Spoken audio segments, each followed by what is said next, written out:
Welcome. So, if you're starting a new business, you're about to make one of the most critical decisions you will ever face. Where do you even begin? Today, we're going to break down how you choose that very first market. And we'll see why, for a startup, extreme focus isn't just a good idea, it's pretty much your greatest weapon for survival. So let's just jump right in with a big question.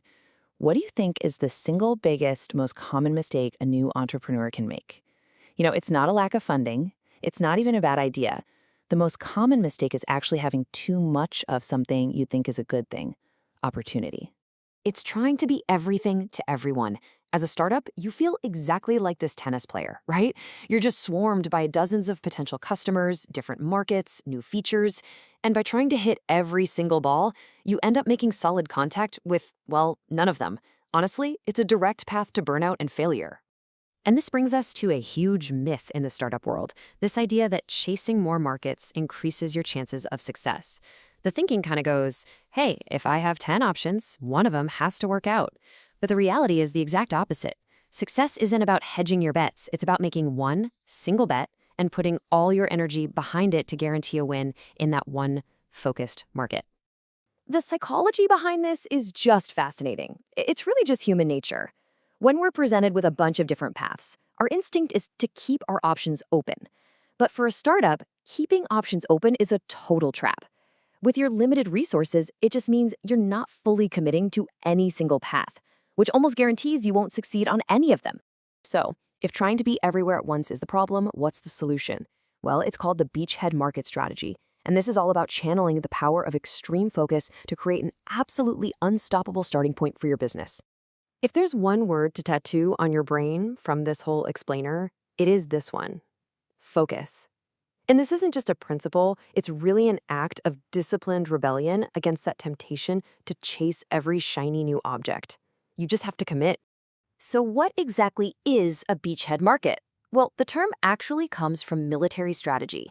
An invading army doesn't attack the entire enemy coastline all at once. Nope. Instead, they concentrate all their forces to secure one single beach. That's the beachhead. In business, this is a single, narrow market segment that you can completely dominate. And once you own it, you use that position of strength to expand into other adjacent markets. And the results of this kind of focus create this powerful domino effect. First, you establish a really strong defensible position. You become the undeniable expert for one specific group. This focus also helps you reach profitability way faster before you run out of cash. That success then generates powerful word of mouth within that tight-knit community, and that creates the launchpad for all of your future growth. This image just illustrates the point perfectly. Instead of facing this overwhelming wave of challenges, you just start with one. You learn, you build momentum, and you patiently work your way up. And the advice says it all: patience and focus. That right there is the winning combination for any new venture. Okay, so you're convinced. Focus is key. But how do you actually choose that all-important first market? Well, you do it with a really practical 7-point checklist. The first step is to brainstorm and research your top 6 to 12 potential market opportunities. But here comes the really hard part: the discipline. You have to analyze them rigorously and then choose only one. Not 2, not 3, just one. So how in the world do you pick that one? Well, you run each option through these 7 critical questions. First, do the customers have money? Can you actually reach them? Is their problem urgent, like a hair on fire problem? And this one's critical. Can you deliver a whole product? That means giving them everything they need to get value, even if you need partners to do it. You also have to check out the competition, see if this market can be a stepping stone to others. And finally, you have to ask yourself, does this really align with my team's passion and our values? And this slide, this is taken directly from the source material at MIT, and it shows this exact checklist in its original context. You don't need to read all the tiny text here. The point is to show that this is not just some theory. It's a proven, bottle-tested framework that's used to build successful companies. Applying these criteria is going to bring so much clarity to your decision. Now, even after you use that checklist, there's one final filter you have to apply. You need to make sure your target segment isn't just a random group of people, but that it's a real market.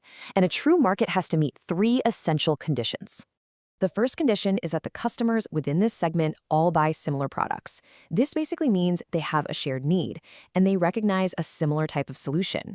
If every single customer needs a completely different solution, you don't have a market. What you have is a series of one-off consulting projects. Second, they've got to have a similar sales cycle. That's the process and the time it takes for them to go from just hearing about you to actually becoming a paying customer. This lets you create a repeatable, efficient sales model instead of reinventing the wheel for every single new lead. And finally, number 3, and this one is arguably the most important condition.